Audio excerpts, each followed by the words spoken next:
उनकी पता लगता है जनता का पूरा संपर्क करके पूरा जनता का प्यार मिल रहा है। चंद्रनगर की गलियों में शैलेंद्र कुमार घूमे और उनको दिखा कि गलियों का कितना बुरा हाल है। यहाँ गलियाँ टूटी है। 3 बार के रहे विधायक ने कोई काम नहीं किया है गलियों में। अब इलेक्शन आया है तो गलियों में काम शुरू हुआ है। मैं उषा पांडे, एक्सप्रेस न्यूज़, दिल्ली। बुराड़ी विधानसभा में पद यात्रा जारी है, क्या रुझान मिल रहे हैं, क्या लोगों का रुझान मिल रहे हैं आपको?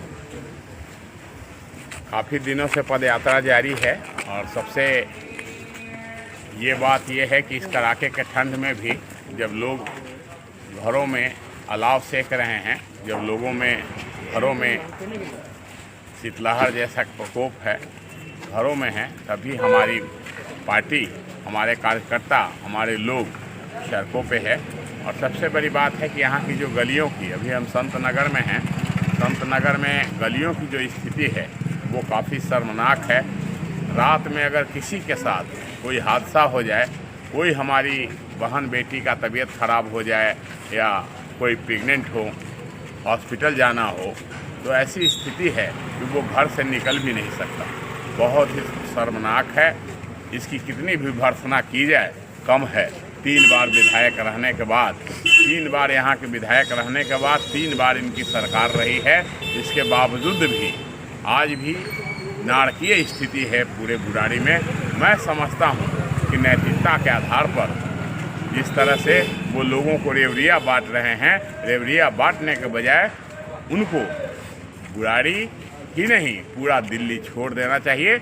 जनता के सामने वोट मांगने के लिए नहीं जाना। शैलेंद्र जी, आम आदमी पार्टी ने रेवड़ियों की झड़ी लगा रखी है, अभी ग्रंथियों के लिए, पुजारियों के लिए भी 18,000 पर मंथ की घोषणा की है, क्या कहेंगे? अगर उनको देना ही था तो 3 बार उनकी सरकार रह गई, 3 बार मौज मस्ती कर लिए, लूट लिए पूरे दिल्ली को, तो अभी तक इस तरह से दूसरे समुदाय के लोगों को दे रहे थे, ग्रंथियों को और हिंदू मंदिरों में भी इन लोगों को देना चाहिए था। जब जाने का समय आ गया और जितनी घोषणा कर रहे हैं उतना इनके पास पैसा भी नहीं है, कहाँ से देंगे? आम लोगों के बीच ये चर्चा इस समय बहुत जोरों पर बनी हुई है कि चुनाव से पहले ये रेवड़ियों की चर्चा क्यों होती है, रेवड़ियों की घोषणा क्यों होती है? इसीलिए कि लोगों को मूर्ख बनाया जा सके। ये प्रजातंत्र के नाम पर धोखा दे करके अभी तक इन रेवड़ियों के नाम पर सरकार में आए हैं, इसलिए रेवड़ी ही इनकी प्राथमिकता है और रेवड़ी को ही अपना उपयोग करता है। आज अखबारों की सुर्खी है कि कांग्रेस भी 2100 की जगह 2500 रुपये महिलाओं को करने वाली है, क्या कहेंगे? कांग्रेस तो खटाखट है। पिछले बार भी खटाखट कुछ नहीं है, वो केवल कहने तक के लिए है। चुनाव के बाद कुछ किसी को पब्लिक को मिलना नहीं है, वो एक आईवास है, धोखा है। शैलेंद्र जी, एक सवाल है कि बुराड़ी विधानसभा में अधिकतर ये बात चर्चाओं में रहती है कि स्थानीय विधायक भूमाफियाओं से मिले हुए हैं, जो भी कृषि योग्य जमीन है उस पर अवैध रूप से कॉलोनी काटी जा रही है, उससे आम आदमी बहुत दुखी है। एक छोटा आदमी जो 25-50 गज का प्लॉट लेता है वो भी डिस्प्यूट हो जाता है, उसको कोर्ट के चक्कर लगाने पड़ते हैं, क्या कहोगे? मैं इतना ही कहूँगा कि इस विषय में आपको विधायक जी से पूछ लेना चाहिए कि भूमाफियाओं के साथ इतने दिन मिल करके कितने पैसे कमाए और लोगों के यहाँ त्रस्त क्यों किए हुए हैं। शैलेंद्र जी, आप जवाब वही देंगे। शैलेंद्र जी, आप विधायक बनते हैं तो भूमाफियाओं के साथ आपका कैसा संपर्क रहेगा? हमारा किसी के साथ कोई संपर्क नहीं रहेगा।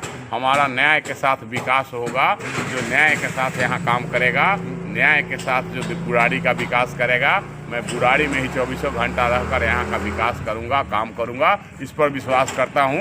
किसी माफिया और किसी अपराधी या किसी गिरोह से हमको कोई लेना देना नहीं है, हमको काम करने वालों से लेना देना है। भूमाफियों की राजनीति खत्म हो जाएगी आपके विधायक बनने से? सारे लोगों की राजनीति खत्म हो जाएगी। यहाँ की किसी तरह के अपराध की राजनीति, माफिया की राजनीति, लूट की राजनीति, सब राजनीति बंद। धन्यवाद। आप गली गली मोहल्ले मोहल्ले में घूम रहे हो, लोगों को क्या रुझान मिल रहा है? लोगों भाजपा के खिलाफ बनने के लिए तैयार है और बुराड़ी में सुरेंद्र कुमार के लाने के लिए तैयार है, वीर के बटन से दबाने के लिए तैयार है और कमल खिलाने के लिए तैयार है। और लोगों को चाहत है, नहीं तो ये गंदा पानी पिलाते पिलाते सरकार ने बनाया 3 बार तीर और कमल दोनों एक साथ है। तीर का बटन है और